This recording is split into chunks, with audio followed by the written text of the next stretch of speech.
Washed Up Sports Podcast. Washed Up Sports Podcast. The Washed Up Sports Podcast. What's going on? What's going on? What's going on? What's going on? What's going on? What's going on? What's going on? What's going on? What's going on, guys? We are now happy to be joined by Sacred Heart men's pitcher for the baseball team, Jack Kramer. Jack, thank you for joining us on the podcast today, man. Yeah, of course, Evan. Happy to be here. What's going on, Jack? Glad to have you on. All right, Max. Thank you. Good, man. So, jumping right into it, let's talk a little bit about your first season, your freshman season. So, you appeared in 3 games for Pioneers, struck out 6 batters in 7.2 innings pitched. Just give us a little recap of your first season, how you think it went, the adjustment with college and everything. Just jump into that for us a little bit. Yeah, definitely. So, season got started last year around right about right now, mid-February. First week was at VCU. So we were pretty much preparing all of January. We got back to school right around New Year's. And, for those 2 months, we were preparing for that first weekend at VCU down in Virginia. And I wasn't expecting to make a start that weekend. I thought my role would be more out of the bullpen, but we had a late, injury. One of the guys couldn't go for that third game on Sunday, so I ended up finding out I was starting the Sunday game of that series at 11:30 at night the night before.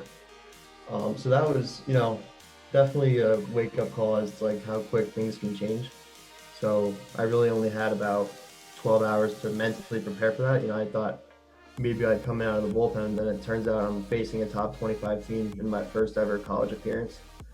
And it's just once the jitters were there, definitely. Warming up was fine. Then once I stepped in that field, that first batter got in. It's I don't know, my body just felt numb. It was a weird feeling, the jitters kicked in. That first start wasn't great. I think I went 3 innings, left 4, and then I really started to figure it out in my second game. That was down at Wake Forest. Pitched pretty well. That game was also on ESPN, which was very cool. First time kind of playing on TV and a large platform. And then it just sucks that we had to go home. It was probably around March 13th was our last game. It was kind of when I got in my groove. I feel that we got shut down for coronavirus. So it was a weird year. I think if we kept going, we could have been really good as a team. We went 6-7, I believe, in the first 13 against really good teams. We played Wake Forest, VCU. We played a few other pretty big time teams. I think if things played out a little bit differently, if it was a normal year, we had a good chance to win the conference last year. Compared to what other members of our conference were doing.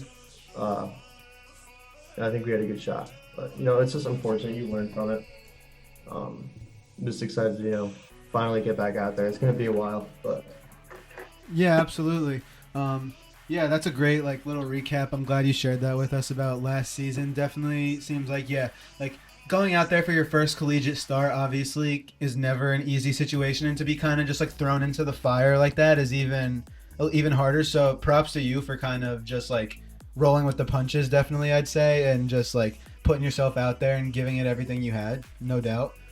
I think that's really cool. And yeah, it sounds like you guys were playing Wake Forest ACC team, playing one of the most competitive conferences in the country. Unbelievable. I mean, we held our own against some pretty good teams. So I just I always picture what could have happened. Could we have won the conference? Could we have gone to a regional?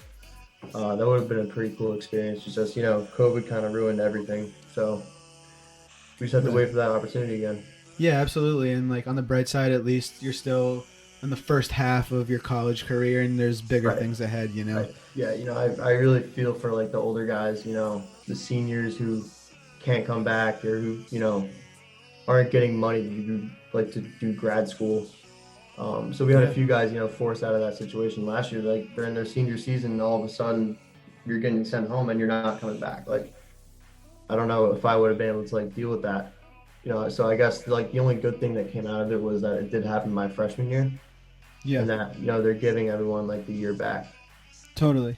Yeah. So moving on a little bit, you guys are having a COVID season this year. You guys are playing games, but you're going to be redshirting. You had Tommy John surgery, which is obviously a huge thing in not only college baseball, but professional baseball. People talk about it all the time. So tell us a little bit about the beginning of where the Tommy John kind of came into play for you and the whole process. We know you're well into the rehab process now, but just tell us a little bit about that and what that experience has been like.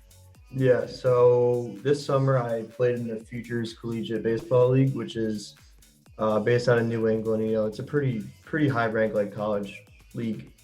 So it takes place like Connecticut, New Hampshire, Massachusetts. I was on the New Hampshire team, and I didn't think I was going to make it up there because with COVID and everything, pretty much every other league in the United States was shut down.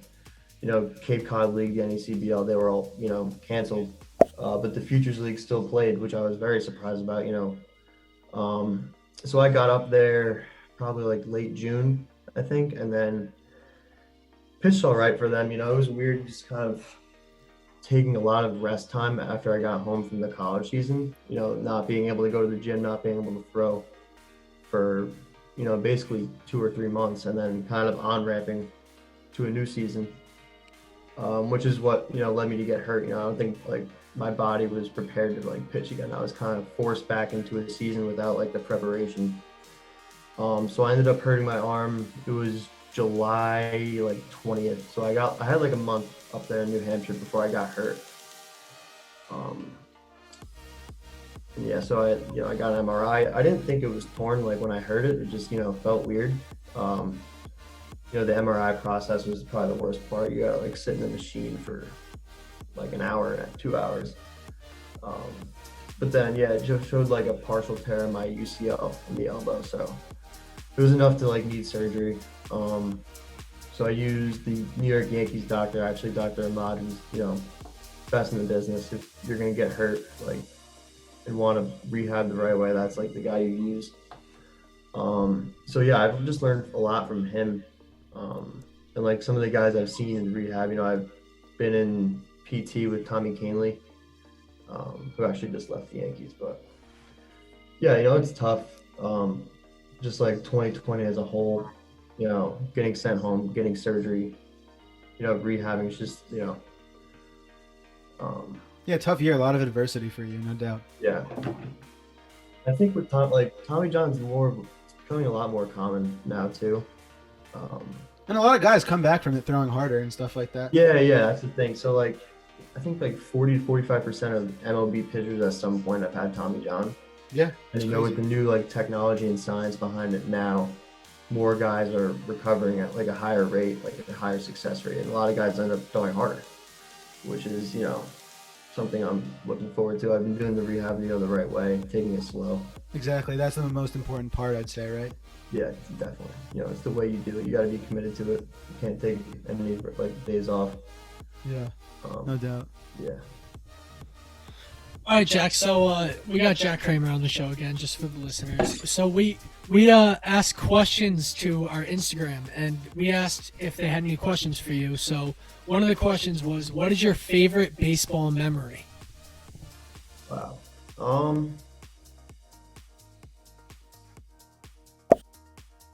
I'd have to say it goes back to 7th grade. We moved to Cooperstown, honestly. That trip was just, something that was very hyped, as we were growing up, and finally getting there and, being on the nice field, like the mini stadiums, was just like a very cool thing for me. I feel like that's when I realized I wanted to take baseball very seriously going forward from there. It's just, that trip was just everything I really could have dreamed of.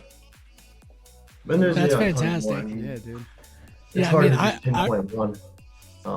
Obviously, stepping on that college field for the first time, it's a thing that you work towards your whole life. Since you step on a t-ball field to being on a college field. So that's definitely up there as well. And then winning the county championship during high school, getting the final out as the closer my junior year was definitely up there. But I feel like just baseball in general, overall, that experience at Cooperstown was definitely my favorite experience. Yeah. I it was so long ago, what was that, 6th grade? Yeah, 6th, 7th grade, I believe. Yeah. Yeah, no doubt. So just like going back to what you said a little earlier, you said, so you were playing with Nashua Silver Knights of the Futures League, which is, really good baseball. And you mentioned the Cape Cod League. When I was younger, actually, I got to go to a game. I was in Cape Cod on vacation with my family, saw Cape Cod League, and I can attest it is like really good quality baseball. I know in leagues like that, Jacoby Ellsbury's played in leagues like that, a lot of other pros. So that's kind of cool that you got to experience that.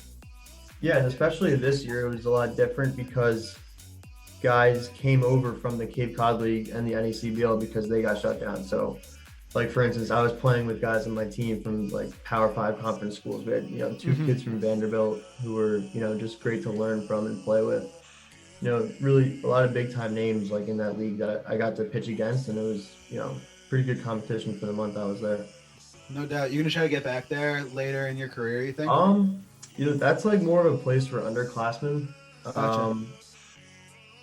I mean, I loved Nashua. I loved being there in New Hampshire. I didn't think I was really going to enjoy it. But then, the atmosphere, like the team, the fan base, we were able to have like fans at 25%, but it was still pretty packed. It's definitely an atmosphere I'd want to be a part of again. But obviously, you want to get to the Cape Cod League. That's the goal. That's where most scouts go for, scouting college guys, Absolutely. getting their draft picks basically. Yeah, absolutely. It's like a huge hub for college baseball. So that's the goal. When I come back, like work towards getting to the Cape Cod League at some point. No doubt. So last kind of question we have for you. So obviously Wayne Mazzoni at Sacred Heart has a pretty good resume as a pitching coach, longtime coach there. Since you got there, what has Wayne kind of helped you with, and what has he changed about, your game, and what's that experience been like for you? Well, Maz is obviously, like you said, he's got 25, maybe even 30 years experience at the college level, coaching, at different levels. I'd say the biggest thing he's helped me with is actually the mental game. Like, remember when I got recruited by him, he'd ask me all these questions about, what's your mental approach? What are you doing in this situation, this and that? And I'd have no idea. All I cared about in high school was winning and, pitching. Like, I wasn't thinking about the mental things. I wasn't thinking about how I could, like, improve my mental game. And he's written various books. He makes us read a lot as, like, a pitching staff, and encourages that. So I think that's definitely, like, the biggest part that he's played with me. I remember after that VCU game, he came up to me on the bus and explained to me like how rare that situation was where a freshman starting on opening weekend at short notice. I mean, it made me feel a lot better, but it also made me realize like pitching is, a mental game. Like it's 90% mental, the other half is physical. That's like a huge, I think that's a Yogi Berra quote right there. Just like the mental side of the game is where Maz has really helped me the most. And obviously, the physical side of pitching, obviously, like mechanics, delivery, game plan, it's all huge at the college level. And Maz is simply like the best in the game at that. So definitely in the right spot here at Sacred Heart, as a developing pitcher. Absolutely, no doubt. So, it sure seems like it. Yeah, it does seem like it, no doubt. So good luck to you going forward, Jack, with the recovery, everything. It's been a weird start to the college career for you, obviously, a lot of adversity, but it sounds like you have a really good plan going forward. And I know Max and I are excited to, keep track and see what you're going to do going forward. Sacred Heart in general seems like you guys got a special thing going. So good luck to you with your recovery, and can't wait to see you take the mound next time, whenever that's going to be. Yeah, awesome. Thank you guys for having me. Definitely enjoyed this. Absolutely, man. Can't wait to see you in the Cape Cod League. Oh, yeah. Yeah, for sure. You know it. All right. Peace out, buddy. All right. Later. Take care.